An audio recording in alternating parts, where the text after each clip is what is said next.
Olá, como é que vai? Tudo bem? Quem fala é o professor Piscator e novamente uma pérola descoberta aqui na história do xadrez brasileiro. Essa pessoa foi indicada por uma pessoa que já fez uma entrevista chamada Roberto Andrade, mestre FIDE. Ele indicou essa pessoa e pelas as características, com certeza vai ser entrevistado com muita honra. O nome dele é Alisson, ele é de Natal, é um novo talento aqui despontando. Já soube através do mestre FIDE Roberto Andrade, que chegou aí numa performance de jogos pela internet de 2.700 tal. Vamos perguntar direito essa história para saber se foi próximo disso, ou se caiu, ou se manteve, algo desse tipo. E eu quero agradecer, Alisson, pela sua disponibilidade, pelo seu carinho e pela sua coragem. Eu sempre digo isso. Por que coragem? Porque aqui a gente não tem um roteiro assim pré-definido. Tem gente que me exige que eu faça mande todas as perguntas e a pessoa vai eliminando as perguntas que não quer, não sei o quê. Não. Aqui é uma entrevista tranquila, um bate-papo agradável, onde a gente vai estimular a pessoa a relembrar toda a sua caminhada no xadrez até agora. E, no final, a gente tem a parte da mensagem que cada um deve deixar para se eternizar nessa entrevista que vai conter um testemunho vivo de cada enxadrista. Aqui não importa se tem título, se é professor, se é pesquisador do xadrez, se ama o xadrez, não importa. A ideia é divulgar todos que têm um carinho especial com o xadrez. Então, Alisson, muito obrigado aí pela sua participação. E já vou deixar umas perguntas iniciais para quando você se apresentar, você começar a responder. Como é que você aprendeu? Você aprendeu com um parente, um tio? Foi num clube? Como é que foi? Se foi num clube, qual foi a primeira sensação do clube? Como foi o primeiro torneio? E a partir daí, do que você for falando, eu vou perguntando outras coisas e a gente vai caminhando na sua jornada. Então, seja muito bem-vindo e a voz está com você. Bom, em primeiro lugar, eu queria dar uma boa noite a todos e agradecer a Jussier e Roberto Andrade, que me deram a honra de estar aqui, junto ao lado do Piscator, de vários jogadores, de vários mestres aqui, e agradecer por ter esse espaço democrático no qual a gente pode registrar a história de todos nós, de uma forma, de uma entrevista melhor, de uma entrevista do ponto de vista de um enxadrista. E, bom, como eu comecei o xadrez, basicamente foi através da minha mãe. Legal. Quando ela me colocou em vários esportes ao mesmo tempo, porque eu era uma criança muito hiperativa e, segundo a psicóloga, eu precisava ocupar minha mente. Então, eu lembro que quando eu tinha 9 anos e 8 meses, eu estava, ao mesmo tempo, na natação, no futsal e no xadrez. É o poliatleta, né? Poliatleta. Sim, mas eu não era bom nem na natação, nem no futsal. Aí eu conheci o xadrez através da escolinha da escola que eu estudava, que era FACES, quando eu estava no 4º ano, se eu não me engano, através de um professor chamado José Damião Leandro. Que legal. Muito conhecido. Parabéns. Como é o nome? Amigo... Leon, é? Leon? Não, José Damião Leandro. Foi meu primeiro professor de xadrez. José Damião. Parabéns aí pelo incentivo ao xadrez. Ele ficou impressionado no primeiro dia porque eu queria aprender tudo, eu dei o maior trabalho para ele no primeiro dia. Ele parou e foi conversar com minha mãe e disse assim, por que você colocou seu filho no xadrez? Eita! Aí minha mãe falou da questão que eu precisava me acalmar, que eu era muito agitado e tal. Aí ele disse assim, se você colocou seu filho por isso, pode tirar. Agora, se você quiser que seu filho vá competir, se você quiser que eu treine seu filho, pode deixar ele aqui. Aí, como eu gostava muito de esporte, ela deixou. E foi assim, eu fui crescendo, isso foi em fevereiro de 2008. Fui ganhando interesse pelo xadrez. E aqui Você tinha quantos anos? Você tinha quantos anos? Eu ia fazer 10 nessa época. Uau. Eu comecei um pouco tarde o xadrez. Mas tudo bem, o que importa é a fome depois, né? Não importa se comeu a maçã agora ou depois, o importa é se continua com a fome, né? Mas isso não me atrapalhou bastante, não. O seguinte, Tá vendo essa camisa aqui? Certo. 4 meses depois, Damião me apresentou a família Damasceno, a Academia Damasceno de Xadrez, que foi onde eu me encontrei de verdade lá. Deixa eu só te perguntar uma coisa. Quando eu fui para Natal, eu fui para uma academia que era de uma pessoa que era do Banco do Brasil, que tinha se aposentado. Seu Alessio Damasceno? É essa academia? É essa academia, que tem uma casa de muro É de, muito uma muro de bonito. pedra. Quando você entra, é tudo pintadinho, a grade da janela com desenho das peças. É lá mesmo. Olha, como é o nome dele mesmo que eu esqueci? É seu Alessio Damasceno. Alessio, parabéns pela manutenção desse espaço aí, viu? Quando passar esse período da doença aí, que a gente está meio que fechado aqui, a gente vai visitar aí, viu? Gosto muito desse espaço. Inclusive, essa camisa aqui hoje é em homenagem a ele, que infelizmente mês passado ele se foi. Ô, rapaz, não sabia não. Meus pêsames. Minhas sinceras condolências aos familiares, viu? Que Deus o tenha aí. Ô, rapaz. Eu podia ter entrevistado, mas aí, infelizmente, não chegou o nome dele. Seu Alessio, que sempre me ajudou, sempre acreditou em mim. Toda a família dele, Lênia, que é a filha dele, foi a minha segunda professora de xadrez, me ajudou muito, muito durante muitos anos. Átila, que era irmão dela, foi meu treinador para o Campeonato Brasileiro, que eu fui campeão aos 14 anos, as Olimpíadas Escolares. Quer dizer, você foi campeão do Sub-14. É a primeira vez que eu fui que na época era o GEBS, eu fui em 2010, quando eu tinha 12 anos, e fui em 2012, quando eu tinha 14. Em 2011, eu não passei na seletiva, porque, por incrível que pareça, a seletiva do estado era pior do que o brasileiro. Era muito difícil aqui. É muito forte, né? Mas Natal tem uma tradição forte aí de escolar ser forte, né? A seletiva aqui tinha Vitor Ângelo, tinha Bruno Shoa, tinha Ricardo, tinha Matheus, que são jogadores fortíssimos. Vitor Ângelo, inclusive, também foi campeão brasileiro, logo no ano seguinte ao meu. Aí, 2010, a primeira vez que eu fui pro GEBS, nunca tinha participado de uma competição nacional na minha vida. Eu tinha 12 anos, eu era um moleque. Aí eu joguei, de 5 partidas eu fiz 3 pontos, fiquei em 9º lugar, fiquei bem feliz com o resultado. Eu era totalmente inexperiente na época. Para primeiro torneio, né? Primeiro torneio nacional. Meu primeiro torneio como jogador ainda foi quando eu tinha 10 anos, eu joguei os Gerninhos, que era os Gernis para o pessoal mais jovem. Eu fiquei em terceiro já, no primeiro torneio, eu fiquei muito feliz. Uau! No primeiro ano de xadrez, eu já fui campeão nordestino ao final do ano. Só que eu não tinha idade para jogar os Gernis, que é o campeonato estadual daqui. Eu só podia jogar a partir dos 11. Eu tive que esperar até 2009. Aí de 2009... Essa regra ainda existe ou mudou? Não sei. Não, sinceramente, eu não sei.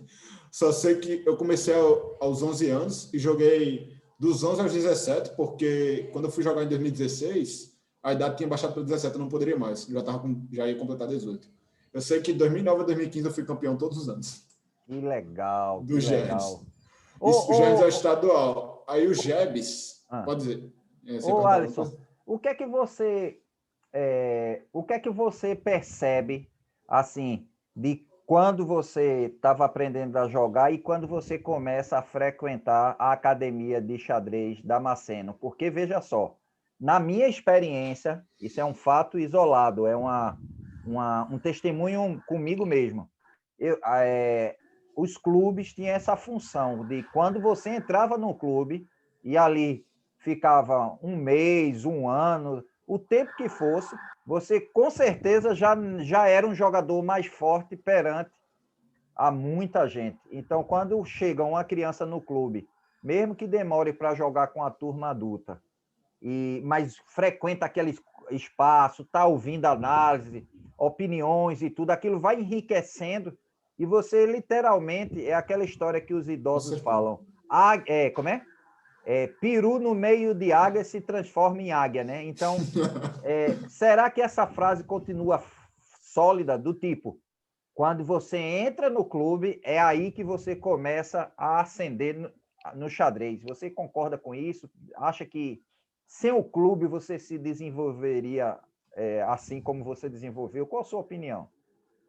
Eu nunca me desenvolveria desse jeito se não fosse a ADX, se não fosse o clube.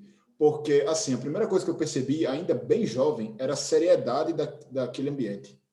A forma como a ADX leva o xadrez profissionalmente, tinha torneios, tinha uma Quer biblioteca ali, dizer, tinha um ambiente todo você preparado para o sentia que ali xadrez. era um espaço sagrado para respirar xadrez, né? Sim, sempre foi. E eu sempre, da primeira vez que eu fui, eu sempre joguei os torneios com os adultos. Eu demorei muito, várias vezes eu ia para a DX, eu jogava no primeiro ano, perdia todas as partidas, saía É assim chorando. mesmo. E assim foi. Eu demorei Agora, muito para ganhar meu primeiro torneio lá. Eu ganhei agora meu primeiro torneio ao quarto ano. deixa eu te perguntar outra coisa.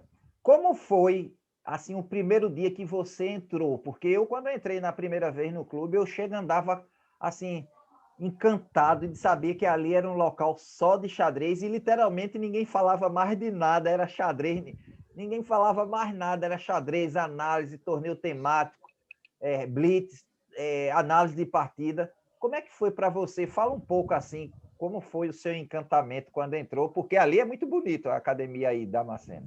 Primeiro eu fiquei encantado de ver todos aqueles tabuleiros, ver o pessoal jogando lá. Eu quis ir todas as vezes depois. Eu queria ir a todos os torneios.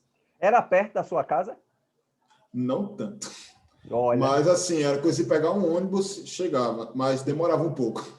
Mas assim, isso nunca foi motivo para eu não querer ir. Eu sempre você fui. frequentava que horário lá?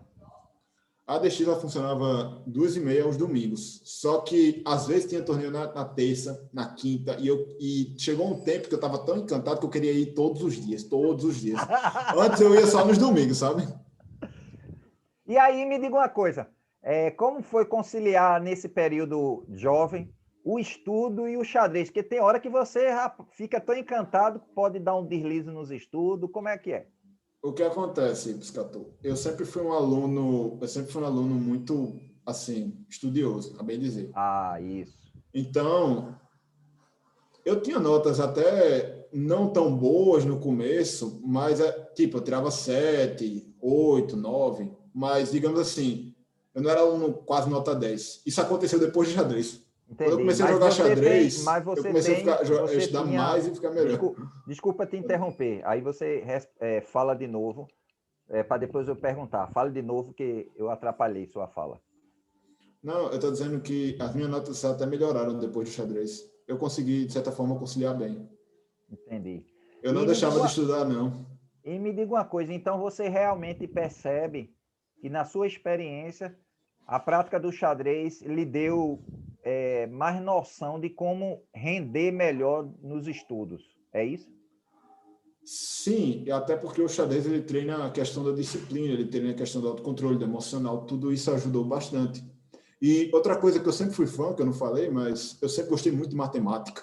Ah, Um dos tá. motivos pelos quais eu me encontrei em xadrez foi por causa disso. Quer dizer, você se encantou com a complexidade do xadrez, né? Sim, a complexidade lógica, a beleza lógica. Uma vez eu ouvi de um campeão estadual de damas dizendo assim: Piscator, deixa o xadrez, rapaz, o xadrez é muito difícil. Se tu treinasse o que tu treina no xadrez na dama, tu era campeão mundial. Aí eu disse: mas é porque eu gosto da complexidade. Então você também gosta da complexidade, né? Sim, inclusive resolver táticos é um prazer imenso. É Os verdade, é táticos bem verdade. difíceis. Me diga uma coisa, e aí quando você chega lá em Damasceno, você, além desse apoio de aula, de treino, de respirar xadrez, você lá tinha acesso a livros? Qual foi o primeiro livro que você leu? Ou você leu um livro antes de ir? Fala um pouco aí nessa parte de leitura, o que é que você leu como primeiro livro, né?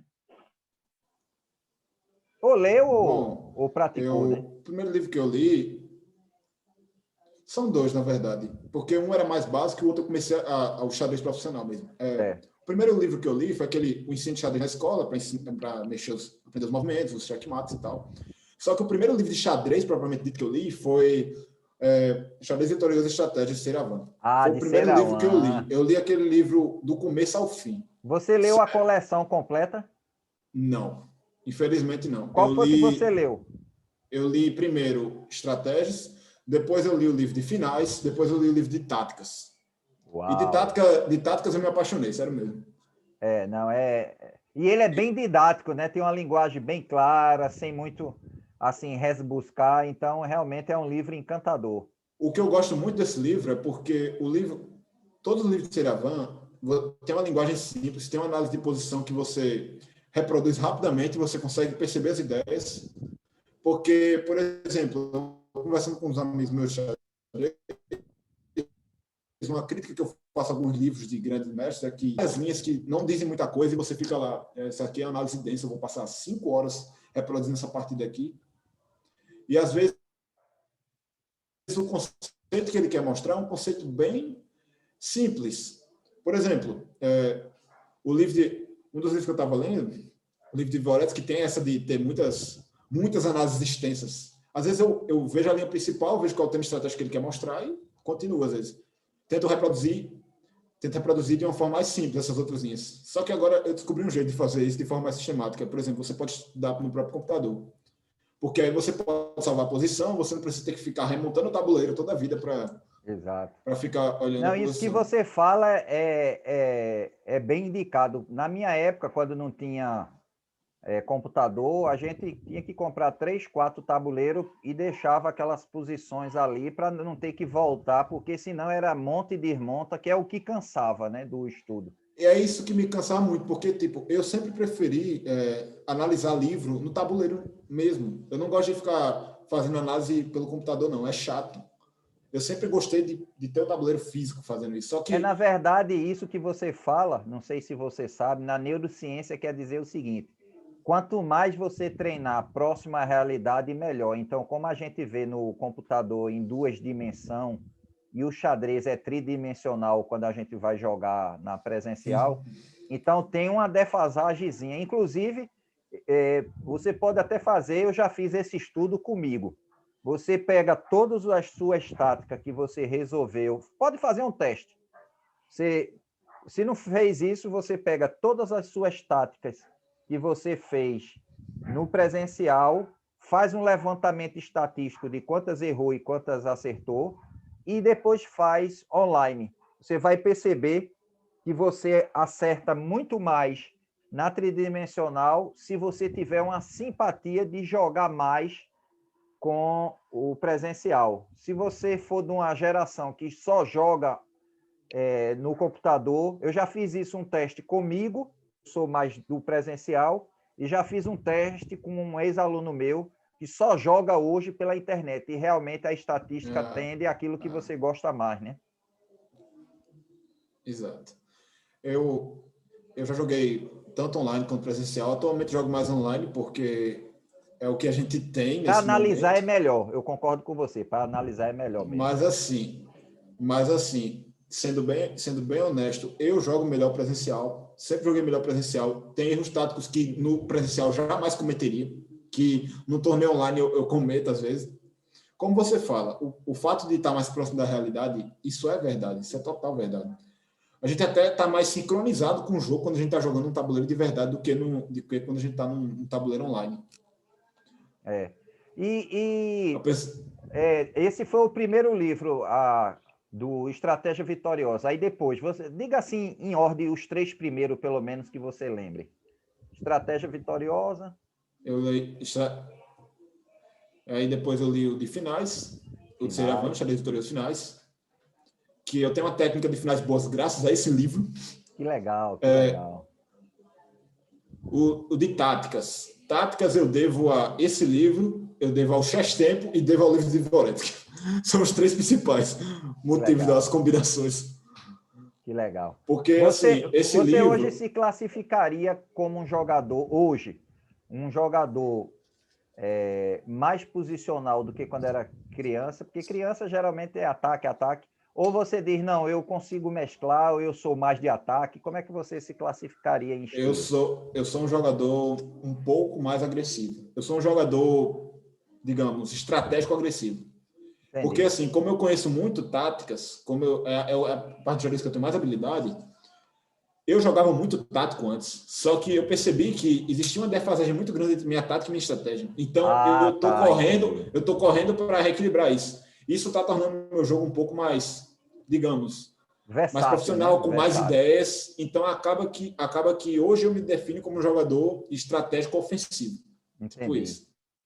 E aí você começa, voltando àquela parte, você começa a ser campeão brasileiro nas categorias de base e tal, jogos estudantis. E aí, qual foi o próximo passo e os livros que você diz, bem, agora já estou levando mais a sério aqui?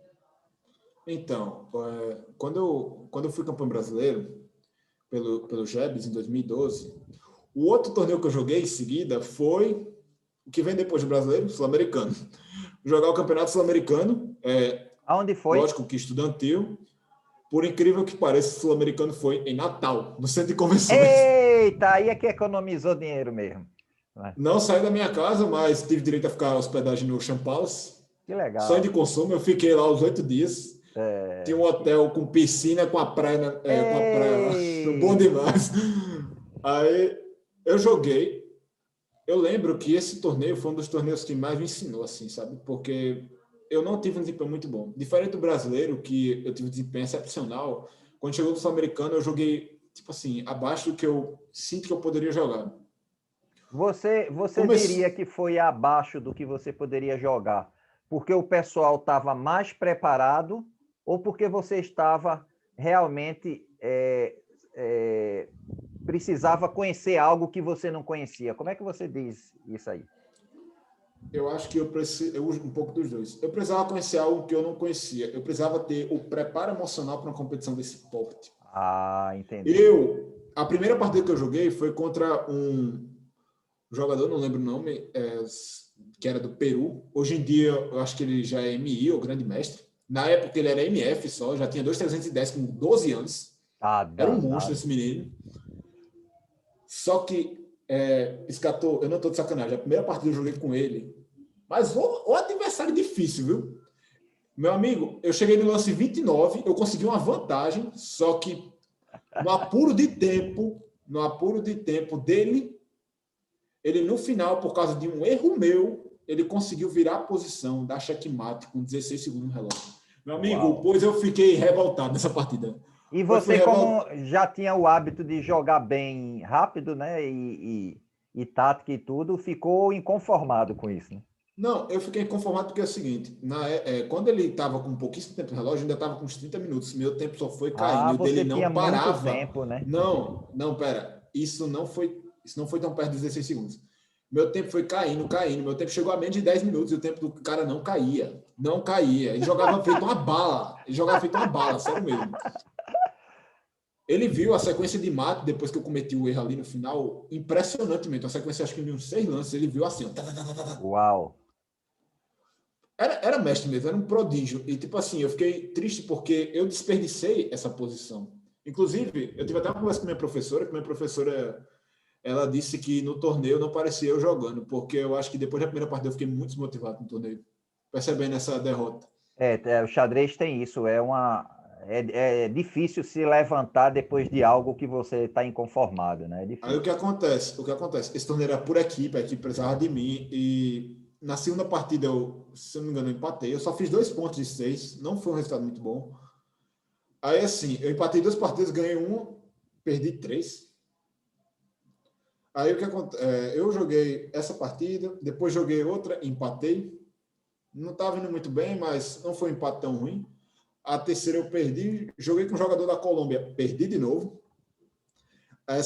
Aí, assim, até esse momento a equipe ainda estava salvando os 3 jogadores que Ah, foram comigo. era por equipe.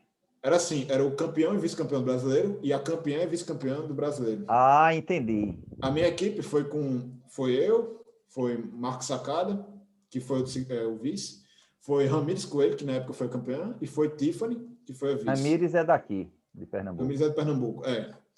Aí elas estavam segurando. Ramires, inclusive, ganhou medalha ouro nesse torneio, no tabuleiro. Ela jogou muito, sempre jogou É, muito. jogou muito, ela joga muito bem. Quando eu fui na quinta partida, foi que eu joguei uma partida que eu me senti realmente, não, isso aqui é eu jogando. Eu enfrentei o segundo melhor jogador do torneio.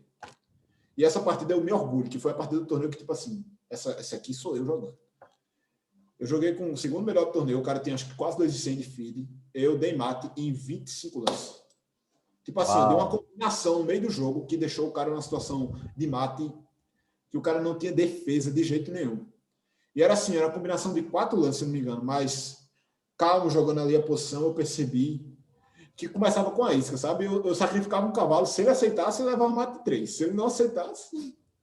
Mas ele não sei o que aconteceu, ele aceitou. E como o meu cálculo já tinha uma certa precisão na época, deu certo.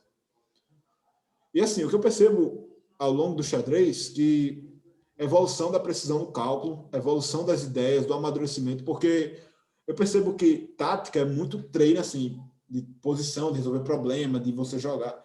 Mas estratégia é um pouco mais complicado. Estratégia você tem que... Ou você tem que, além de ler muito, você tem que tentar entender as ideias abstratas por trás, você tem que tentar exercitar isso nas partidas. É bem complicado. Eu sinto que no Eu jogo estou estratégico preparando muito por trás. um artigo que é assim, você sabe a diferença de estratégia e tática? É bem interessante, eu vou lançar no chess.com, depois você dá uma olhada. Sim, pode E eu deixar. falo o seguinte, por exemplo, em resumo, né? Eu falo em seguinte, porque eu não sei se você sabe, quando a gente está escrevendo artigo, às vezes o texto está pronto, mas você quer melhorar ainda mais, então você fica no lapidamento, sabe? Sim. Para ser mais claro, então, mas o resumo é o seguinte, que às vezes você estudou aqueles finais obrigatórios de um competidor, né? Hoje tem livros, Aprenda os 100 finais obrigatórios, já tem outro que é Aprenda os 300, tal, enfim. Mas o meio de jogo, eu já sei que é o livro, é a fase que mais vai ter estudo. Primeiro, porque é Os mais dentro do meio de importantes do jogo, xadrez. é o que vai ter mais estudo. Por exemplo, você pode até estar não estudei muita abertura, não olhei lá o que é que tem de novidade nos melhores do mundo, tal. Você pode até se sair bem, mas no meio de jogo é onde vai toda a informação que você aprendeu vai ser simplificada na hora da partida. Isso quer dizer o quê? Que se você tiver bem estudado de uma maneira geral, você vai saber se é melhor agora trocar tudo e entrar no final ganho, ou você troca tudo e vai para um final de empate, ou você agora faz uma combinação sacrificando para quebrar o rock dele e ter mais ataque, ou você entra num recurso tático para prejudicar o ataque que está levando, enfim. Todo esse bolo de estrutura de peões, quando é que o posto avançado é bom e não é. Isso. Por exemplo, eu vi Exatamente. uma partida agora, eu estou para publicar.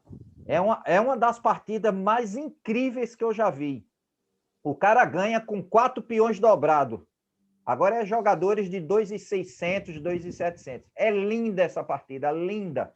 Eu Manda vou o link publicar. depois. Eu vou publicar no meu canal, no YouTube. As pessoas vão adorar. Agora eu estou me preparando para analisar ela, porque assim, uma coisa é analisar a partida antiga, outra coisa é eu analisar 2.600, 2.700. Então eu não quero entrar naquelas ramificações, não. Quero dar as principais variantes, mas eu quero que o pessoal perceba, o final é 4 peões dobrados e o cara ganha. É impressionante. Então, o xadrez, nessa parte de meio de jogo, você estuda não para decorar padrões, mas é para você saber que tem hora que peão dobrado é inferior e tem hora que peão dobrado é vantajoso. Então, essa é uma partida exemplar para mostrar que o cara que foi inflexível no xadrez vai ser massacrado pelo xadrez. Porque o xadrez tem contradições, tem exceções e tem as novidades teóricas. Então, eu te pergunto, tem uma frase que eu criei e eu pergunto se essa experiência que você teve no campeonato sul-americano, se essa frase faz sentido para você. Essa frase é o título do meu YouTube, que é assim: quando você aprende a jogar xadrez, não, quando você joga xadrez, você sempre aprende algo novo sobre você. E aí eu pergunto, nesse sul-americano, o que é que você descobriu que faltava ou falta para você melhorar? Bom, principalmente a questão, como eu já falei, da questão do equilíbrio emocional. de você ter a maturidade de encarar uma posição. E quando eu falei dessa partida, que eu, digamos, voltei a ser eu, ali que eu percebi que eu precisava trabalhar isso em mim. Tanto que jogando mais torneios e mais torneios eu consegui ter essa parte emocional muito melhor. Isso praticamente Perfeito. não influencia mais em torneios presenciais. Tanto que eu joguei jogos dos IF, joguei... O torneio mais importante que eu joguei durante a época do IFRN, Instituto Federal, foi o Campeonato Sul-Americano, que Roberto jogou também, de 2014, que foi em Pipa.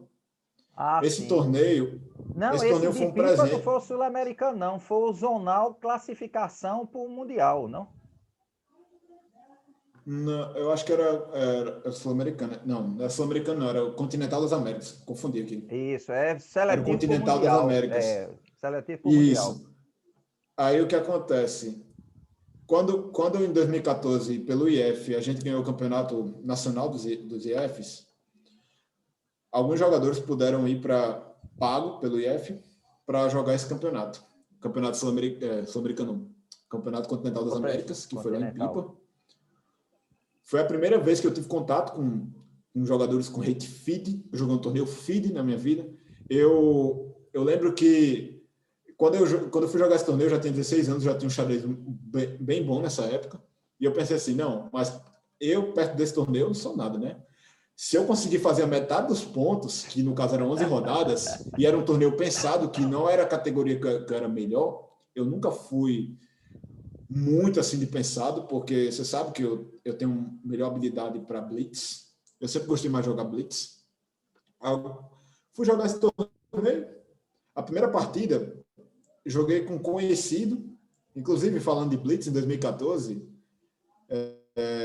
um dos torneios mais importantes que eu joguei foi o torneio de Campina Grande. Era um Blitz bem conhecido na época, que foi com toda a delegação da DX, a gente fez uma viagem lá para Campina Grande. Eu tinha treinado para esse torneio, que era um torneio de 5 minutos, 3 rodadas de 5 minutos, eu tinha passado a semana inteira jogando Bullet, jogo a partir de 1 minuto no chess.com. Eu já ouvi falar que muita gente usa o Bullet para ser treinamento do 3 minutos, né? Aí, quando eu fui jogar esse torneio, eu fui campeão. Campeão não, vice, perdão. Eu fui vice, mas eu ganhei do campeão, que foi, se eu não me engano, era José Ferreira, na época. Fortíssimo jogador. Eu não sei se é da Bahia ou de Alagoas, mas ele foi o campeão. Nesse torneio, eu tive José o prazer Ferreira de... ou Jorge Ferreira? Acho que era Jorge Ferreira, desculpa. Pronto, Jorge Ferreira é da Bahia, é candidato a mestre ele. É título de candidato Da a mestre. Bahia. Ele foi o campeão, eu fui o vice. Nesse torneio, eu enfrentei Chiquinho. Eu ganhei de Chiquinho no Blitz. Eu desperdicei uma vitória contra o Roberto Andrade, acabei empatando a partida. Aí, de 13 partidas, eu ganhei 10 e empatei uma. Foi muito bom. Foi excelente, assim, para um torneio que era uma categoria que eu não jogava muito torneio presencial. Blitz, eu não tinha jogado torneio presencial fora da DX, então foi excelente, assim. Aí depois, esse Jorge Ferreira, eu joguei com ele na primeira partida do Continental.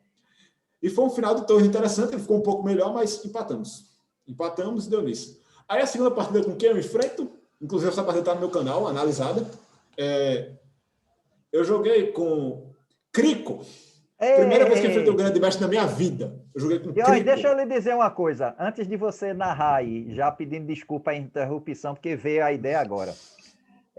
Na época que eu estava no Clube de Xadrez do Recife, que não existe mais, na época de 80, tinha duas pessoas que eu ouvia muito, que era Dr. Luiz Tavares, que foi vice-campeão brasileiro em 56, e em 57 foi campeão brasileiro. E Eduardo Asfora, que foi 3 vezes vice-campeão brasileiro e fez um prêmio de beleza na variante Nardolph em cima de Nardolph na Argentina. Então você imagina, inclusive está na enciclopédia C99, a partida dele. Então você imagina que eu escutava tudo deles dois. E Eduardo disse uma coisa que eu não consegui e você já conseguiu. Que ele dizia o seguinte: Piscator, faça de tudo para jogar com um grande mestre presencial. Aí eu disse: oxe, por quê? Eu ainda estou aprendendo, tal. Que quanto mais você jogar o mais rápido possível, assim, novo, tal, mais acaba o medo, porque o grande mestre é o nível mais alto que tem, só perde para campeão mundial. Mas de título é grande mestre. Então, você jogar com o grande mestre é você tirar para sempre o medo. Aí eu pergunto, na hora que você vai jogar com o Crico, com certeza você diz, pô, agora é um grande mestre. Então, vai dar aquele friozinho na barriga. Mas depois, você analisa para a gente ouvir como foi essa sensação de saber que faz jogar. E depois, você analisa se faz sentido essa frase que eu vi no passado de realmente, Piscator, depois que eu joguei, realmente o medo acabou. Fale agora. Bom, Na sua opinião, primeiro, porque eu aprendi isso no passado. Você vai ver se isso faz sentido ou não. E pode discordar de mim, sem problema nenhum. tá bom.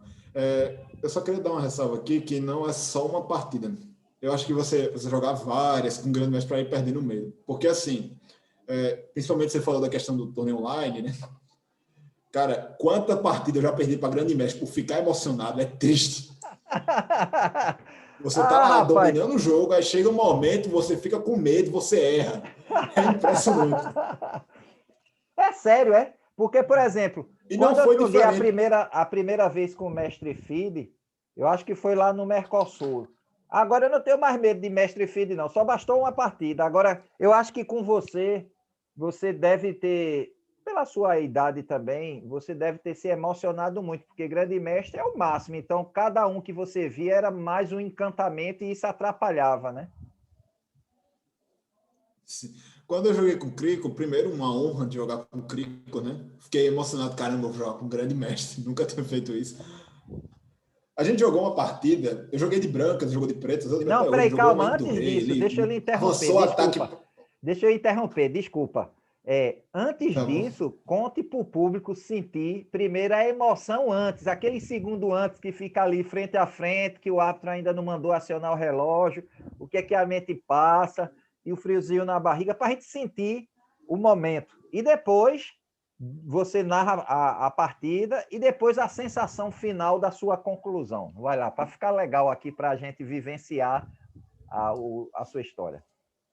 Primeiro, quando eu soube que ia ser emparcerado contra Crico, já fiquei assim, nervoso. Caramba, eu vou jogar com GM, o que eu vou fazer? Como é que eu posso ter uma chance de ganhar uma posição dessa? Aí quando senta na mesa e tá começando a posição, eu penso, caramba, é quase certeza que eu vou perder aqui, mas eu vou tentar fazer o meu melhor, eu vou dificultar ao máximo. Quer dizer, tem uma E eu luta espero interna na cabeça de tentar se concentrar e tentar esquecer quem é, né? tentar esquecer que era um grande mestre, mas esse nervosismo não passou assim na primeira vez. A todo momento você fica pensando nisso. Ainda que inconscientemente. Você, claro que quando você está ao longo da partida, você se concentra, tenta calcular lances, mas esse emocional, esse de ficar emocionado no meio da partida, isso foi crucial nos momentos da partida. Então, vamos falar um pouco da partida. Eu joguei de brancas. Nessa época, eu já tinha transitado meu jogo de E4 para D4. Como eu falei, eu tenho tentado evoluir mais na parte estratégica. Nessa época, eu ainda estava começando a tentar ter um jogo estratégico melhor. Aí o que acontece? Ele jogou ainda do rei, fechamos a posição totalmente, ele veio com aquele ataque, eu tinha rocado pequeno. Nessa época, ainda faltou um pouco de estudo, então eu não tinha a profundidade que eu teria de análise que eu tenho hoje para perceber que, por exemplo, eu poderia ter jogado a linha com rock grande, em vez de rock pequeno. Fui muito arriscado ter jogado na variante de rock pequeno contra o GM. Mas, de qualquer forma, ele foi avançando e até o lance 40, se eu não me recordo, na posição, eu mantive a posição fechada.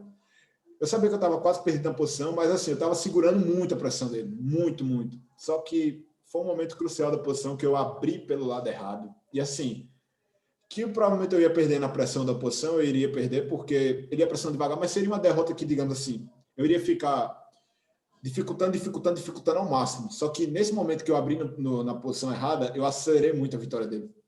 E Entendi. assim, eu olhar para essa posição Quando você diz e abriu numa posição durante o errada, torneio... seria a questão de estrutura de peões que você quebrou, que não era o Exato. momento que... Não, eu não só não era o momento, como eu quebrei com um peão errado. Eita, entendi. Aí nisso, eu deixei ele com a atividade posicional tremenda. Foi um erro estratégico gravíssimo. Aí fica complicado. E uma coisa que eu percebi há muito tempo já, mas você nunca deixa um grande mestre um MI com atividade. Nunca. Nunca. Faça de tudo para que isso não aconteça.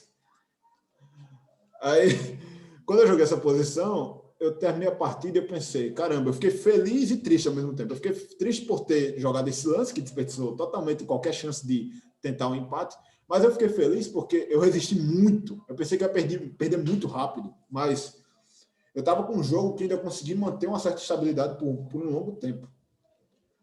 Eu, inclusive, cheguei a analisar essa partida recentemente, com o olhar que eu tenho hoje, sugerindo mudanças que eu faria hoje, jogando em posição melhor, lógico, mas nem se compara a visão que eu tenho com 22 anos à visão que eu tinha há quase 7 anos atrás.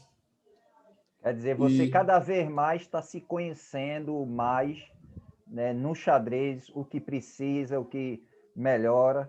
E o legal é isso, é analisar, né? A autoanálise é importante, né? Porque durante a partida, às vezes até a pessoa está com aquela emoção toda, mas depois que passa, a análise se torna melhor. Às vezes o cara não gosta nem de analisar naquele dia, deixa passar uma semana para depois analisar e tal. Mas é isso. E aí, depois desse Continental, o que é que você tem aí conquistado? Por exemplo, você está em que plataforma? Você está no Lichess, no chess.com, está nas duas? Como é que é aí você online? Depois do Continental, os torneios mais importantes que eu joguei, só para terminar os torneios presenciais, foi em 2019, foi o JUBES, Jogos Universitários Brasileiros. Legal. Que eu competi pela UFRN. E eu só estou falando desse torneio porque teve uma partida que eu me orgulho até hoje. Foi a combinação mais bonita que eu dei na minha vida. Que legal. Eu dei uma combinação de 9 lances. Você tem condições de depois passar por e-mail para mim, para eu botar como é que se diz? Eu botar no Lichess e botar o link para o pessoal ver essa partida. Posso passar sim. Eu também tenho um vídeo gravado explicando essa partida, se você quiser. É? Depois. Então melhor. Analisado no canal. Então você tem canal no YouTube? Tem. Então você me manda o link do seu canal que eu boto debaixo do vídeo. Essa partida, bem mais fácil. Inclusive o título, se eu não me engano, é a combinação mais espetacular. Que foi... que legal, que legal. Era um torneio pensado. Como eu te explico, eu nunca fui muito bom de pensado. E nesse torneio eu percebi isso, que todas as partidas de 1h30, 30 segundos de acréscimo acabavam com 1h20, 1h10. Era impressionante. Mas essa foi a segunda partida do torneio e teve um momento lá que eu olhei para a posição, fiquei pensando 15 minutos. Foi aí que eu vi a combinação de 9 lances, que era uma combinação que eu estava numa posição tão complicada taticamente que o menor erro ou o cara coroava ou meu ataque falhava completamente. Sabe por quê? Porque quer dizer, ou tudo ou nada, né? Ou tudo ou nada. Eu já tinha sacrificado um cavalo nessa posição para tentar um ataque. Já tinha colocado o rei dele numa posição super chata para ele. Ele estava com o rei exposto. Só que eu não vi o ganho ainda. Ele estava resistindo. Só que quando ele avançou esse peão para coroar e eu olhei a posição, eu fiquei assim, sabe? Pensando, aqui tem coisa. Porque de tanto você fazer tática no chess tempo, você percebe que naquela posição tá começando um padrão. Você tem uma intuição. Eu vou lhe dizer o termo que eu uso com meus alunos. A gente sente o cheiro de combinação no ar. Agora tem que calcular certo, porque senão se ferra. Mas a gente fica sentindo o cheiro. A gente é farejador de tática, né? Aí, como eu já aprendi muito com o chess tempo, você tem que calcular muitas vezes para você não errar, para não ter furo. Aí o que acontece? Eu passei a posição analisando 15 minutos, tentando ver todas as linhas, se não tinha nenhuma saída dele. Aí eu cheguei a uma conclusão seguinte, que eu sacrificava uma torre por um bispo. E ele escolhia se ele ia com o rei para a quinta, ou seja, eu colocava o rei dele para a quinta, no meio do tabuleiro, ou se o rei dele voltava para a sétima ou para a oitava. Todas as linhas que eu analisei que ele voltava para a oitava, levava checkmate. Então, ele teria que ir para a quinta, de qualquer jeito. Só que quando ele fosse para a quinta, ele perderia a dama. E ao final da combinação ainda tinha um bônus. Eu dava um cheque e capturava o peão passado dele. Ou seja, eu saía de uma posição que eu estava com uma peça a menos para uma posição que eu estava com uma dama e um bispo contra 2 torres. Então, quando eu ganhei esse peão, foi vitória fácil. Mas a combinação de 9 lances foi incrível, incrível. Sério, eu me orgulho até hoje dessa partida. Foi a partida mais bonita que eu Joguei Você assim sabe, em você termos sabe que táticos. tem uma regra no xadrez que é universal. Independente do nível do jogador, em algum momento ele vai fazer uma grande obra de arte. Mesmo que não seja no nível de um campeão do mundo, mas aquela é sua obra de arte. Então, como você diz, essa é o seu carimbo de dizer aqui pode-se dizer que é uma boa obra de arte. No seu Eu, nível, lógico, né? Porque isso é, às vezes as pessoas não entendem isso. Ah, mas tem furo. Ah, mas não. Mas aquele momento é a sua obra de arte. E ponto. E o que você fala é muito interessante. Que ou o rei vai para o meio da rua levar bombardeio e com certeza aumentar a chance de mate, ou o cara vai ficar na reserva e aí toda a sequência você tinha mapeado. Então, deve ser muito gratificante você concluir uma análise de cálculo dessa e dizer, é minha partida, né? sim, você vê que seu cálculo foi preciso, que você não cometeu nenhum furo. Porque eu analisei a partida depois e no Stockfish era realmente a linha. Que legal, Linha que legal, fechadinha. que Só que legal. assim, você vê isso num torneio presencial, ali no calor do momento, de ficar analisando vários minutos, e às vezes você se perdia no meio da análise, dizer assim, mas isso aqui vai dar certo, não vai dar certo, sabe? Não, É legal. incrível. Atualmente, o que é que você tem lido hoje aí de livro? Eu vou fazer aquela pergunta que a gente já falou um pouco antes, que é o seguinte: já devorou o tijolão? O tijolão é o Chess 5433. Esse é o maior banco de exercícios que você pode ter. Já devorou o tijolão? O tijolão? Não, ainda É o não. de Lázaro Aliás, Polgar. não, esse era o livro que eu lhe apresentei. Eu não devorei todo, não. Eu Não? Ah, tenho metade dele resolvido. ótimo, ótimo. Metade dele resolvido. Ainda tem que terminar algum dia. Mas assim, eu estou praticamente acabando os Matin 2. Eu já fiz todos os Matin 1, eu já estou no 2.700 e pouco Que dos legal. Matin 2. E me E diga esse uma livro coisa, aqui, vá, diga, pode dizer, diga. esse livro aqui era a cabeceira de cama minha. Eu dormia com esse livro antes. Essa Bíblia de xadrez, eu chamo da Mas Bíblia de você xadrez aqui. resolve ele no diagrama ou só no tabuleiro? Mentalmente. Só Resolvo mentalmente. mentalmente, né? Eu não abro tabuleiro, não. Eu É sempre porque perde mais procurei. tempo, né? Perde mais tempo, né? Não, e também eu sempre procurei treinar o meu raciocínio Abstrato, né? abstrato. Por isso que eu sempre treinei ele assim, de cabeça. Você A está mesma coisa eu fazendo faço com o Dvoretsky. tá fazendo que faculdade, Alisson?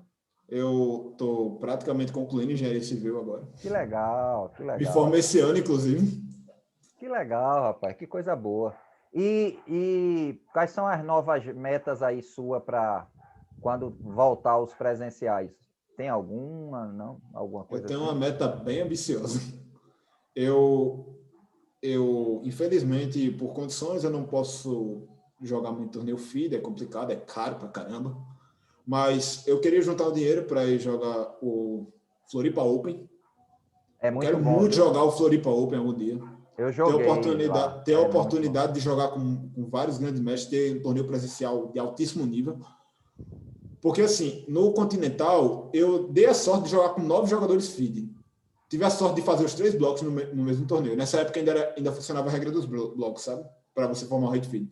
Eu formei um rate de 2,61. Por muito pouco eu não formei 2,100. É porque a penúltima partida eu tinha que ter ganho. Mas eu não ganhei para ter formado esse rate. Eu fiz metade da pontuação. Foi uma pontuação muito alta no Continental. Foi de 5,5 em 11. Só que numa das partidas eu ganhei para o mestre nacional. Fiquei bem feliz, inclusive.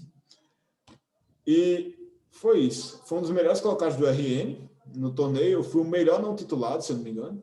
O melhor não titulado, não. O melhor sem feed. Não titular, não. O melhor sem feed do torneio. Para você deve ser uma coisa extremamente encantador, né? Você saber que você foi ali galgando como criança, tal, e você vê que não tem fim, né? Não tem fim, porque quando você diz, cheguei ao máximo, aí você descobre outro nível e vai. E esse é o legal, buscar sempre se melhorar, né?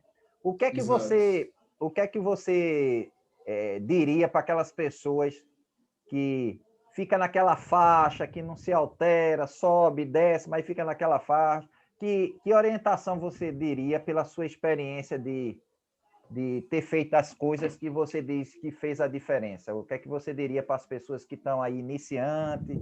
Eu estou com 600 pontos no chess.com e não consigo melhorar. Que dica você diria aí? Olha, baseado no que eu treinei, se você quiser evoluir no xadrez, isso não é plagiando Leitão, não, que fique claro. Mas o que mais importa, a minha opinião, é cálculo preciso de combinações. Você tem que saber isso, de cor e salteado. Não tem jeito. O cálculo preciso de combinações é o que faz eu ter as partidas que eu ganho de MI e de GM na internet. Isso é o motivo pelo qual. Por quê? Aí, a dica que eu dou a vocês é a seguinte: vocês têm de graça um site excelente, que é o Chess Tempo. Vocês podem treinar todos os temas táticos nele. E agora o Chess Tempo, Isso, bem inclusive, está dando a opção lembrado, de bem você treinar lembrado. temas, de treinar temas específicos que antes não tinha. Então, tá excelente o Chess Tempo agora. Isso é muito bom você ter dito que treinem isso. no nível difícil. E é de graça você e tem não como tem colocar o nível limite, né? Não difícil. tem limite de resolução, não, né? Para táticas não tem limite. Para finais ainda tem. Para finais você só pode fazer 2 por dia. Inclusive, finais eu recomendo que vocês treinem por livros mesmo. O livro de Seiravã, de finais, vocês acham facilmente na internet de graça. Os de estratégia também. Mas, para jogadores que estão começando, para jogadores que pensam, nossa, meu rate não evolui e tal, pense o seguinte: as duas coisas mais importantes que você tem que saber no xadrez, até você chegar ao nível de mestre, é você tem que ter um bom cálculo tático e você tem que saber estratégia. Porque, assim, uma deficiência minha que eu percebi muito grande é que quando eu tive meu primeiro boom de xadrez, que foi quando eu fui campeão brasileiro, eu sabia muita tática, eu estava estudando abertura com força, mas eu tinha um problema com estratégia gigante. Isso ficou claro no sul-americano e no continental, quando eu joguei. Perceber que eu precisava evoluir na estratégia foi uma das coisas que fez eu parar e pensar assim: nossa, eu vou ter que estudar estratégia é chato, não é legal como tática, porque tática é motivante, você faz exercício, é tudo facinho, é tudo mastigado. Tipo, você faz exercício e ganha ponto, aquele princípio de recompensa que tem no seu cérebro. Já a estratégia não, para você estudar estratégia, você não via nada na internet sobre estudar estratégia, então você tem mais que se dedicar a livro, de ficar analisando posição, de pegar conceito. Então a dica que eu dou para vocês é, primeiro, que não se baseie único exclusivamente no seu rate. Pode parecer clichê, mas seu rate representa apenas uma fase, representa apenas um momento. Você pode, às vezes, estar até num dia ruim jogando, então não se baseie no seu rate. Procure estudar, principalmente, combinações de estratégia. Tente criar uma rotina, uma disciplina para você treinar isso. Aproveite que o Chess Tempo é de graça.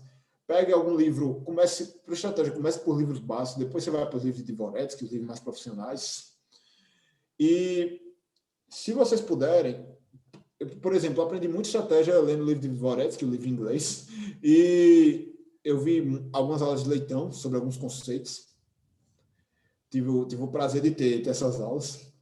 Não tive aula presencial, tá? Eu tinha o curso dele, só isso. Mas tinha comprado o curso dele.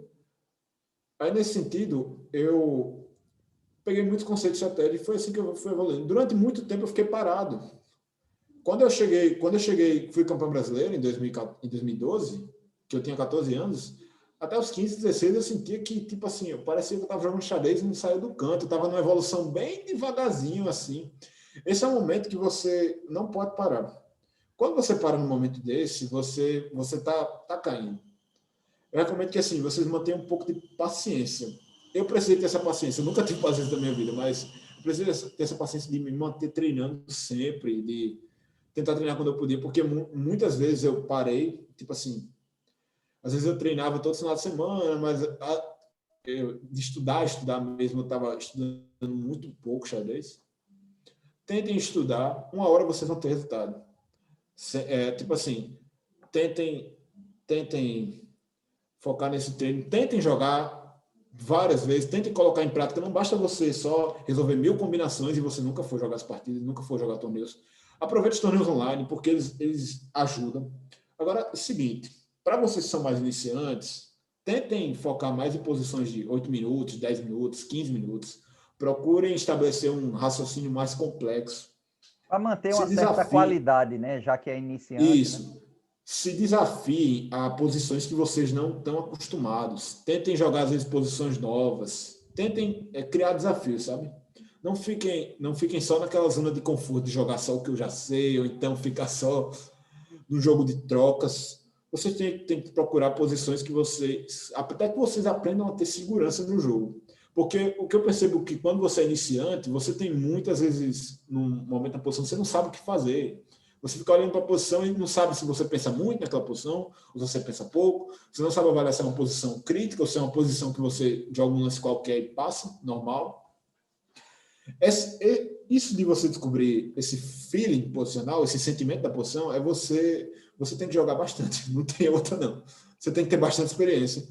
E assim, o Blitz, eu não recomendo como melhor forma de treinar. Eu acho que o Blitz é mais quando você já tem um certo nível e você joga aquilo para ajudar e não prejudicar, porque às vezes se você já é um jogador iniciante e vai jogar muito Blitz, você acaba querendo não pensar, querendo jogar aquelas posições rápidas, eu não acho isso proveitoso. Isso é uma crítica que eu faço ao Bullet. Porque eu evito jogar Bullet justamente por causa disso. Para eu não criar essa mentalidade de eu só querer jogar a posição rápida e derrubar seta, ao invés de pensar. Aí, Legal. nesse sentido, eu recomendo que vocês tentem dosar um treino com táticas, com estratégia, com jogar e, principalmente, a dica mais importante de todas, jogue com jogadores mais fortes. Não tenha medo de jogar com jogadores mais fortes.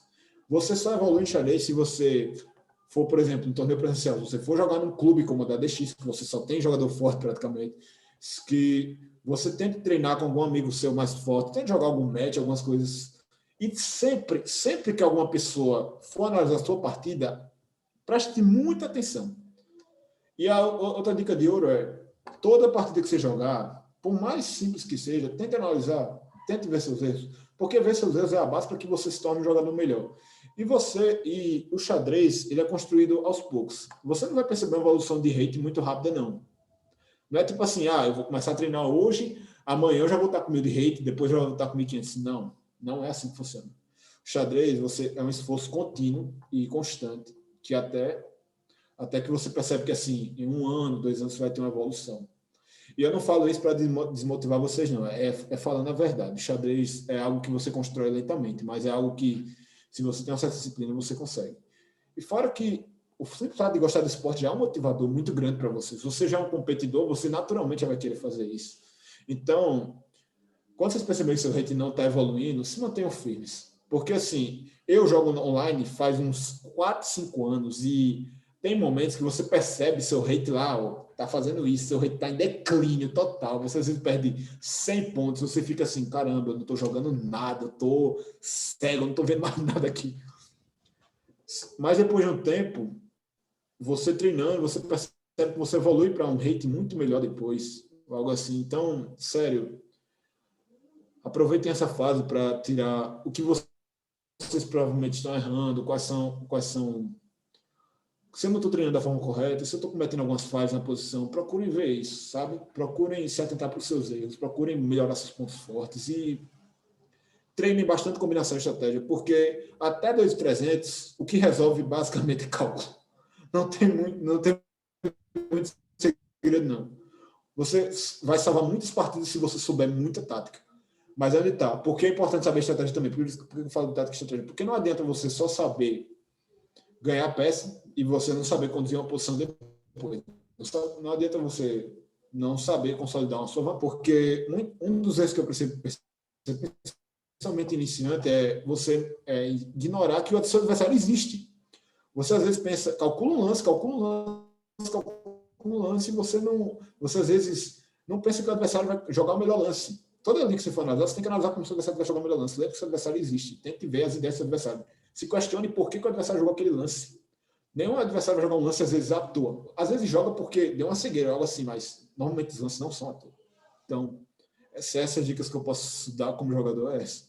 Ok, ok. E agora, para a gente quebrar um pouco o clima e a gente se divertir, é a hora da pergunta maluca, que o público já sabe como é que é. E é o seguinte, eu vou contar uma história fictícia e vou lhe botar no meio da história. Porém, você tem 3 alternativas nessa história, 3. E você tem que escolher uma delas. Só que, veja só, O público não quer saber se você vai escolher a alternativa A, B ou C. Ele quer saber qual é a explicação que você vai dar e que você convença o público que essa decisão faz bem-estar para você. Então, veja, você não vai dar a resposta que o público está esperando, não é isso. O público já sabe, ele quer saber aonde você deposita o seu bem-estar. Por isso que é uma história engraçada, porque você vai ver que a história ela é surreal, né? Ela não é verdadeira, mas as alternativas elas são engraçadas porque tem o lado bom e tem o lado ruim. Toda alternativa tem o lado bom e o lado ruim. E aí você tem que analisar qual é que vai lhe dar mais felicidade, porque se for analisar pela lógica, todas têm vantagem e desvantagem, ok? Então vamos lá, a história é o seguinte: você, pela sua dedicação ao xadrez, você ganhou um prêmio do universo. Como é isso, o prêmio do universo? É um prêmio que ninguém vai ter, só você ganhou esse direito. É que você vai ser imortal. Você nunca mais vai morrer. Agora, detalhe, não só é um prêmio de imortalidade, ainda vem mais elementos favoráveis nesse pacote de imortalidade. Você não precisa mais se alimentar. Então, imagina a situação, você é imortal, não precisa mais se alimentar, não precisa mais ir fazer suas necessidades fisiológicas, você não precisa mais botar nada no rosto, tal, porque seu corpo não vai se deteriorar. Você vai ficar assim como é agora, que a gente está vendo, eternamente. Só que você só tem 3 opções para você estar na eternidade, e você só pode escolher uma. Então, vamos lá. Primeira opção, já que você está eterna, não precisa ir no banheiro, não precisa se espreguiçar, não precisa beber água, não precisa se alimentar, então você só pode fazer uma dessas 3 coisas. A primeira é você jogar bullet de 1 minuto pro resto da vida na eternidade. Agora, não pode falar, não pode analisar a partida, não pode fazer mais nada, só pode jogar blitz pro resto da vida. Então, a primeira alternativa é jogar bullet de 1 minuto pro resto da vida na eternidade. Segunda alternativa, você não pode jogar, não pode conversar, só que todos os livros do mundo vão ser traduzidos para o português. Você não vai ter nem que precisar ler em inglês, tudo que tiver do xadrez vai ser traduzido em português, só que você não pode jogar, não pode falar com ninguém, não vai ver ninguém, só pode analisar a partida. Só. Veja que cada um tem um benefício e tem um prejuízo. E a terceira é o seguinte, a terceira, você não pode jogar, não pode analisar, não tem livro, não pode falar com ninguém, mas você vai ter acesso a viver a eternidade falando e perguntando e conversando com todos os ex-campeões mundiais. Sua mente vai ser bloqueada, você não pode nem tentar jogar uma partida às cegas com os ex-campeões mundiais que já faleceram. E aqueles que forem falecendo, os atuais campeões mundiais, você vai ter acesso. Então, repetindo, primeira, só joga bullet de 1 minuto na eternidade, sem poder falar, sem poder analisar, sem falar com ninguém. A outra, você só pode estudar xadrez e revisar, não pode jogar, não pode falar, não vê ninguém. E a última é que você só fala e conversa com os ex-campeões mundiais, mas não pode fazer uma partida de cabeça, não pode falar com outra pessoa, é só com eles, não pode jogar, não pode nada. Aí, veja, o público já conhece as alternativas. Agora, o que ele quer saber é o argumento que você vai fazer para dizer que essa vai lhe dar bem-estar, porque não existe resposta melhor ou pior. Teve gente que já disse que preferia o bullet, teve gente que já preferia o livro. Por quê? Porque quando ele dá o argumento, a gente vê que vai fazer bem com a eternidade. Agora, se você escolher mal, você vai viver eternamente em desgosto depois, porque pode enjoar, pode se chatear, pode ir à loucura. Então, você tem que ver agora, dessas únicas 3, qual a melhor para o seu bem-estar. E na hora que você falar o seu bem-estar, eu estabeleço convencido, porque aí realmente você demonstrou que sua felicidade será a maior dentre essas três. Diga lá. Decisão muito difícil. Sinceramente. Lembre-se que o público Eu não estou quer. entre. Olha, lembre-se que o público não quer a resposta racional. Ah, essa é porque eu gosto de livro. Não. É o que faz bem para você. Porque fazendo bem para você, faz bem para todos nós e a gente conhece o seu prazer maior numa situação tão inusitada. Olha só, eu estou em uma dúvida tremenda entre passar o resto da vida estudando, porque o acesso ao conhecimento é uma das coisas que me deixa muito feliz, é muito motivador, e passar o resto da eternidade conversando com os grandes Então você mestres, vai fazer o seguinte, quando que tem foram a campeões dúvida, mundiais. deixa eu lhe dizer uma coisa para o público vai gostar também.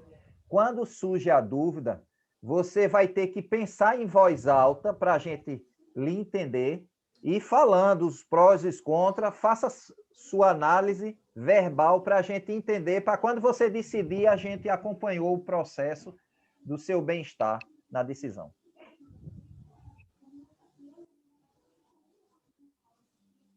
Tá bom. Você está me escutando? Porque eu Estou estava travando escutando. aqui. Pode falar aí. Vá argumentando, vá fazendo os Bom, contrapontos.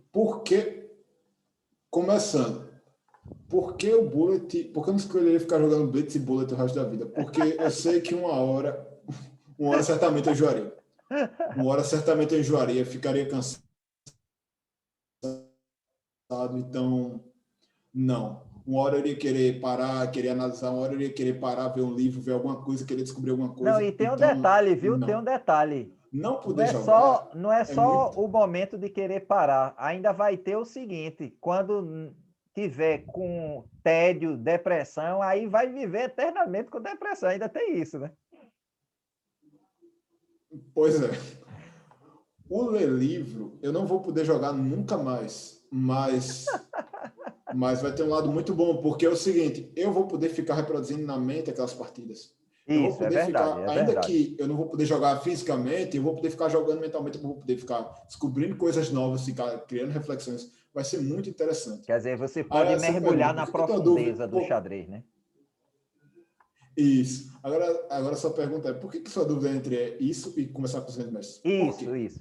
Porque imagina o seguinte, você passar o resto da vida só lendo livro, qual é o contato social que eu vou ter? Eu não vou ter contato social com mais ninguém, vou ficar só nisso.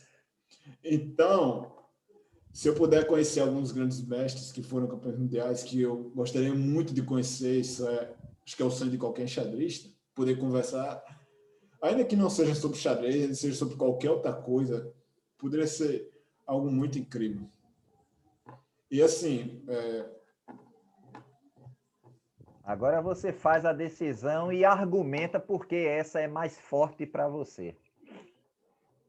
A gente espera com toda a boa vontade que a gente quer entender a sua essência. olha,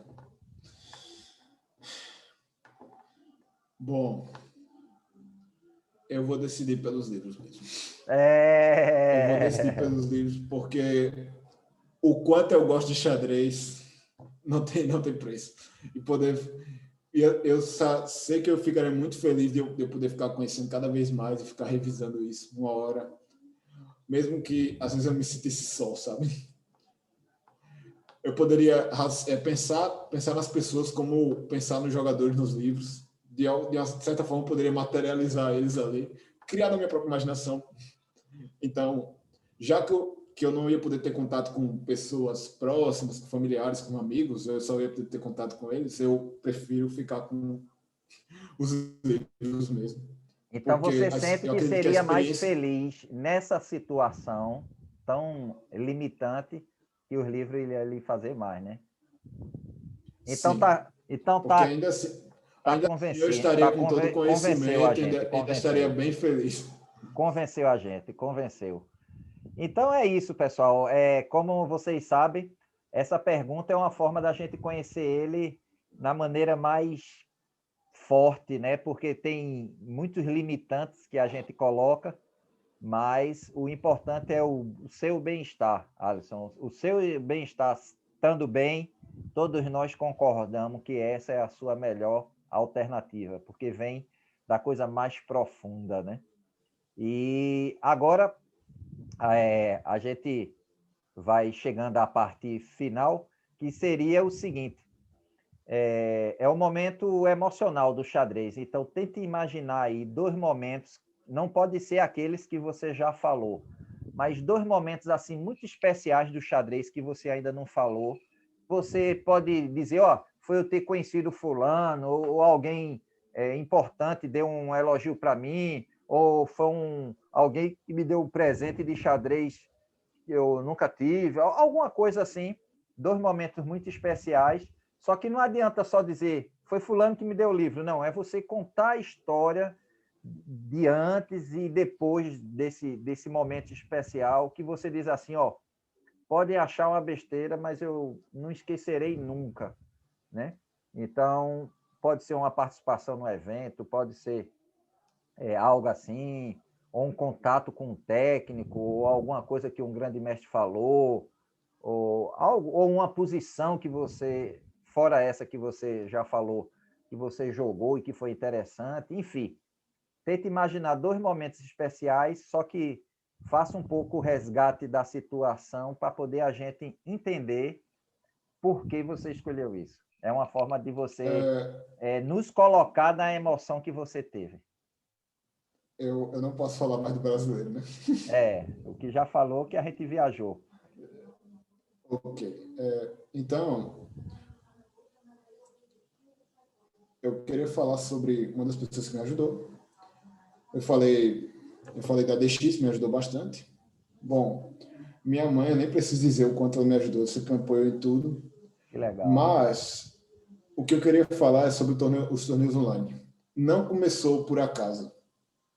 Começou porque um rapaz chamado Jussier, que foi ele que, juntamente com o Roberto, conseguiu essa entrevista, que eu tenho a honra Eu de vou estar aqui. agradecer. Obrigado, Jussier, também, que eu falei só de Roberto. Desculpa aí. Jussier, que faz parte do Núcleo Enxadrista de Macaíba, que é um dos grupos mais fortes de xadrez aqui do estado. Jussier iniciou um projeto em 2020 de torneios online. E isso de eu estar participando de torneios online e estar tendo desempenhos legais, tudo começou em 2020. Eu não esqueci como começou. Começou quando o Jussier, numa brincadeira do começo da quarentena, todo mundo isolado em casa, a gente queria jogar xadrez, Jussier disse: vamos reunir a galera aqui do RN para a gente ficar jogando torneio Blitz e Bullet, vários dias. E começou assim. Meu amigo, os primeiros torneios eu jogava muito nervoso, porque, tipo assim, era a pressão, eu tenho que ficar nos primeiros lugares, sabe? Aí, foi assim que começou. Foi assim que começou os torneios online. Começaram com esses 10 torneios. A final era eu contra Israel jogando, outro jogador que era muito forte, Israel Smith. Aí, depois desses torneios iniciais, que eram torneios mais de brincadeira, a gente montou uma equipe, a equipe LBX, que a gente joga no Lixés direto. E a equipe da gente, assim, começou bem simples, começou poucos jogadores, depois foi crescendo. A gente jogava torneios mais simples, até que hoje em dia a gente joga o Brasileirão, a gente joga torres de Loulé, que é um internacional, que tem aos domingos, a gente joga torneios fortes, a gente já está nas melhores divisões. A equipe começou pequena, mas cresceu bastante. Eu percebi uma melhora no nível das pessoas lá, todo mundo se motivou, sabe? E tenho muito a agradecer para o Jussier, porque ele sempre foi Parabéns, como um Jussier, capitão, pelo assim, apoio sempre ao ajudando xadrez. bastante. Ele, até para questão de conflito de equipe, ele estava lá ajudando. Sempre ajudou na parte de torneios. E Jussier, inclusive, num dos torneios, que foi o Bahia Open, que foi o torneio por equipe, ele queria deixar o prêmio para a gente. Ele não queria receber o prêmio, não. Eu disse, não é justo, não. A gente ganhou o prêmio aqui, R$300 para a equipe, você ajudou, você mais que merece também. Merece muito mais. Esse foi um dos primeiros momentos marcantes, assim. foi o início e a evolução da equipe. Eu acho isso muito incrível, porque eu lembro desses dias como se fosse hoje. E outro momento marcante, que também foi no torneio online, foi no dia que eu joguei o torneio de Blumenau. Esse dia, acho muito difícil repetir, que foi o melhor desempenho de Blitz da minha vida. No mesmo torneio, eu ganhei de Diego de Berardino 2 vezes. Aliás, no mesmo torneio não, no mesmo dia, na verdade. É porque eu joguei 2 torneios nesse dia em seguida. Esse torneio eu joguei o Brasileirão. Quando eu joguei o torneio do Blumenau, eu joguei contra Iago Santiago, ganhei a partida. Joguei contra Neuros Delgado e ganhei no tempo, mas vale. Joguei contra Diego de Berardino, que é mestre nacional, ganhei. Cara, eu fiquei muito feliz com o desempenho, porque assim, a partida que eu joguei contra Neuros, eu ganhei no tempo, mas eu soube segurar ainda bastante, então, de certa forma, ainda foi merecido. A partida que eu joguei contra Iago Santiago, a forma como eu venci a partida foi muito legal, porque assim, não foi uma vitória tática, não.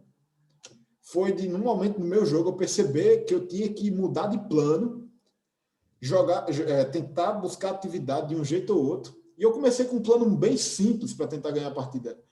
Eu tentei enfraquecer a ala de peões, a ala do rei dele. Eu fui avançando meu peão para que ele avançasse o peão dele. Eu consegui colocar um bispo em G6 com o peão apoiado em H5. Aí eu consegui, com o bispo em G6, eu consegui posicionar a torre em F7, porque o rei dele estava em G8, mas o bispo defendia. E foi nesse plano de colocar um bispo, colocar uma torre na sétima, que eu fui conseguindo perseguir os peões dele, e ele não tinha como, mesmo ele colocando as torres dele na sétima minha, ele não tinha como capturar, porque meus peões estavam avançados, e ele, mesmo que ele tentasse, não tinha linha de mate, mesmo estando com as 2 torres na sétima. Eu sei que eu consegui ter uma visão posicional ali que me salvou na posição que eu provavelmente iria perder. E assim, eu me orgulho muito dessa partida, porque aquilo ali foi tipo de olhar a posição, olhar e ter o pensamento posicional, o pensamento correto. Isso foi a partida contra Iago Santiago, e depois que eu percebi essa ideia, não foi muito difícil ter a vitória, não. E nessa época, eu já tinha um certo preparo, não tinha mais medo de jogar com o grande mestre, então já não fui emocionado assim. A bem dizer que eu falei que foi o que me atrapalhou contra Crico. Lógico que Crico joga muito mais, não foi só isso que me atrapalhou na época, mas joguei com o Crico outra vez também, mas foi no outro torneio, não foi nesse. Esse torneio eu também joguei contra as partidas contra o Berardino. Todas as partidas que eu joguei contra o Berardino foram partidas extremamente táticas. É impressionante o quanto o Berardino complica os jogos para deixar uma posição super, tipo assim, você tem que ficar pensando muito, muito, muito, senão você erra um lance tático e já caóticas, né? Posições super caóticas, mas eu mantive a calma e analisando calmamente lá, percebendo as variantes, cálculo preciso de variantes, eu consegui. E teve uma partida do Berardino, que não foi nesse torneio, mas que eu dei um mate em 6, brilhante, só vi uma posição com 30 segundos no relógio. Me orgulho até hoje essa partida. Está analisada. Todas as partidas contra o Berardino estão analisadas no canal. Mas essa partida que eu joguei nesse torneio foi muito legal. E nesse torneio, eu quase pedi a música do Fantástico, porque eu quase ganhava 3 vezes do Berardino no mesmo dia. Eu ganhei no torneio do Blumenau, aí eu joguei o Brasileirão, ganhei dele de novo. E eu empatei no final, a última partida. Porque já era uma partida, tanto eu quanto ele estava cansado, eu já era campeão do torneio mesmo, eu empatei. Tá certo. Então foi aí. Ó, pessoal, para quem ainda não sabe muito do xadrez, é muito comum a gente sempre enaltecer as nossas vitórias com jogadores fortes. Isso não interprete isso como um desprezo. É porque a gente sabe que é um jogador forte e a gente fala que é um mérito muito grande quando a gente ganha com um jogador forte, tá? Que às vezes o pessoal que não conhece bem xadrez é bom dar esse parâmetro, senão fica aquele negócio, né? O fã fica dizendo que falou mal. Não, não é falar mal, é que aconteceu isso, e isso é que demonstra o que o xadrez dele está evoluindo, está melhorando, e nada melhor do que uma grande prova ganhar para um jogador forte, né? Então é bom dar esse parâmetro, que no mundo da internet todo mundo pode interpretar de outra forma, mas veja que ele quase não falou de ninguém que ele ganhou que é fraco. Por quê? Porque seria o previsível, né? E detalhe, por mais que a gente ganhe, sempre o adversário pode estar mais forte do que a gente na próxima partida, porque a regra que eu digo é assim: Exatamente. quem ganha, ensina. e quem perde, aprende. Então, nunca subestime o seu adversário quando você venceu, porque ele vai vir mais forte na próxima. Mas é só para esclarecer. E agora, Alisson, agora é um momento de soltura, é um momento de você poder deixar uma mensagem que termine a sua entrevista e que você fique eternizado com sua história e que lá na frente, depois de muito tempo, esteja você sentado no sofá com seus netos rindo e vendo, e os meninos dizendo, poxa, vovô, você era mais bonito que é agora, não sei o que e tal. Essa relação muito bonita da nova geração com a antiga. É o momento agora de você deixar uma mensagem que ela é aberta, é uma mensagem que pode ser espiritual, pode ser para as pessoas gerais do xadrez, pode ser para as pessoas que não sabem jogar xadrez. Um momento que a pessoa, após terminar de assistir a entrevista, dizer, eu realmente gostei do Alisson pelo jeito dele, por toda a história e pelas coisas que ele mostrou que tem bem-estar e as coisas que ele deixou como mensagem aí para o mundo. Então, Alisson, vá pensando aí, enquanto eu estou formulando aqui a finalização com o público. Então, aqueles que estão assistindo pela primeira vez, esse é um momento onde o enxadrista vai deixar uma mensagem que sirva para a vida, que sirva para o xadrez, pode ser direcionado para o xadrez, para as pessoas, e é o momento que literalmente deixa a gente refletindo o que o xadrez faz com cada pessoa e a mensagem que ele quer deixar aí para todos de uma maneira mais ampla ou universal possível, ou mais específica. É ele que faz agora o checkmate emocional. Está com você, Alisson. Bom, eu queria falar um pouco antes sobre a parte espiritual. Eu recomendo que todo mundo procure buscar um pouco a sua fé, de procurar ver seus erros, acreditar em alguma coisa. Eu acho isso extremamente importante. Tipo assim, eu não sou cristão, eu sou budista, mas eu levo isso para minha vida. Eu tenho uma filosofia no qual a gente tenta levar o bem, a paz e a felicidade ao mundo. A gente tenta motivar as outras pessoas para que a gente tenha sempre uma visão otimista da vida, que a gente veja as pessoas passando por problemas e a gente ajude elas a sair daqueles problemas, e que cada um de nós seja o sol da vida de outras pessoas. A gente primeiro se torna o sol da nossa própria vida, e nesse momento que a gente atinge a iluminação, a gente acaba inspirando todas as outras pessoas. E isso que eu queria dizer é porque... E o que isso teria a ver com o xadrez, afinal? O xadrez é um esporte no qual você reflete sua personalidade nele. Querendo ou não, o xadrez limita a vida. O xadrez, você pode exercitar toda a sua evolução, toda a sua criatividade, todo o seu potencial. Para aqueles que estão começando, eu falo dessa beleza do xadrez porque é realmente esporte encantador.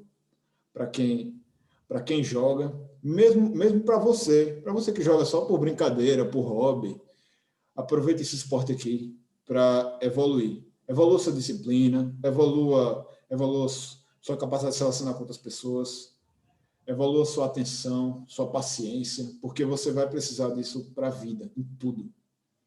A gente tem até, a gente que é budista tem até uma piada que todo mundo acha que budista é calmo, paciente, não é bem assim, não. A gente treina para ficar assim, sabe? Do mesmo jeito do xadrez que a gente treina para ficar forte, ver todo o cálculo, é isso. Então, usem e aproveitem muito desse esporte, porque ele tem muito a ensinar. E se você for pai, se você for mãe, matricule seu filho na escola de xadrez. Se você nunca conheceu o xadrez, eu digo a você que não venha com esse mito de que xadrez é só para pessoa inteligente. Eu não tenho capacidade de xadrez. Não, isso não existe.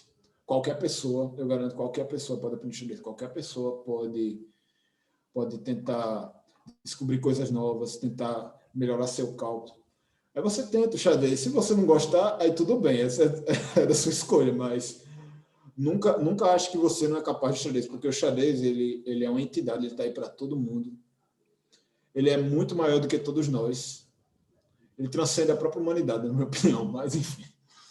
Essa mensagem que eu posso deixar para vocês: tirem o máximo desse esporte, e eu quero muito um dia poder estar jogando o torneio presencial, estar tocando nessas peças de novo, chegar ao final da partida, fazer amizades novas e depois ficar analisando posição lá várias vezes. É isso.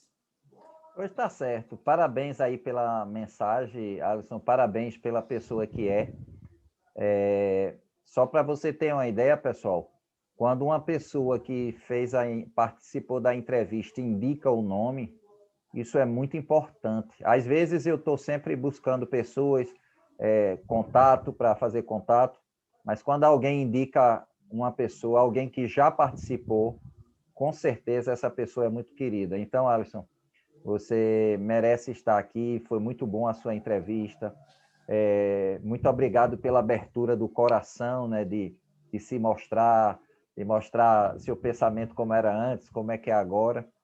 E foi muito bonita essa relação aí que você mostrou do lado espiritual e do xadrez. Sempre querer melhorar mais, uma busca constante para melhorar e se desenvolver. Muito bem relacionada aí. E é isso, pessoal.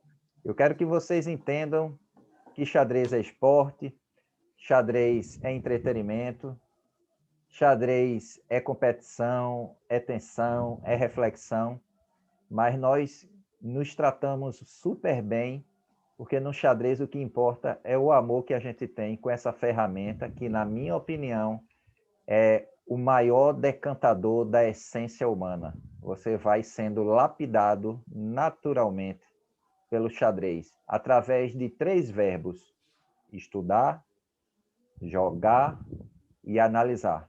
E quando você mantém esse ciclo constantemente, só tem um caminho: evolução. E evolução em todos os sentidos. O xadrez abre a sua consciência para tomar a noção que existe uma regra universal, que é melhorar sempre e desistir jamais. Parabéns, Alisson, pela sua apresentação, pela sua jornada, pela sua mensagem, que deixa uma reflexão, né? A gente poder jogar xadrez com a nossa paz interior desenvolvida. Não jogue xadrez quando estiver muito aperreado, para não fazer, às vezes, uma atitude meio desconfortável ou de grosseria, às vezes como um cano de escape, mas jogue xadrez também buscando o prazer e tentar se analisar. Parabéns, Alisson. Essa é a mensagem que você passa, que eu simplesmente reforço e endosso. E muito bonita essa sua mensagem, bem diferente de outras pessoas, e que é a diferença que nos faz ser ricos e dar riqueza às pessoas, de conhecer que no xadrez temos nossas diferenças, temos as nossas individualidades, temos nossos defeitos, mas nos encantamos com coisas simples como jogar xadrez. Já dizia o filósofo Sócrates: eu tenho pena daquele homem ou daquela mulher que não consegue se encantar com alguma coisa dele ou do outro. E dá para perceber que é um jovem universitário, mas já muito definido a sua maturidade cognitiva e a sua visão de mundo. E vou lhe dizer, vamos ter cuidado, muito cuidado quando jogar com esse jovem, que é perigosíssimo. 3 GM junto, jogando um blitz.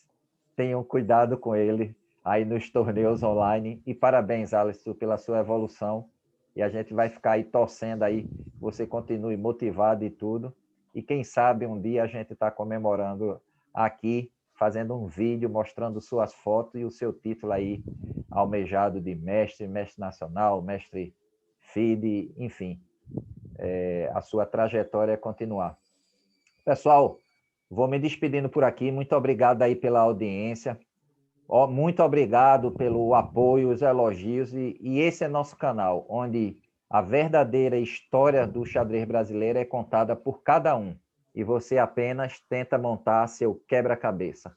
Ok? Tchau, tchau, pessoal. Tchau, tchau. Tchau, Alisson. Tchau.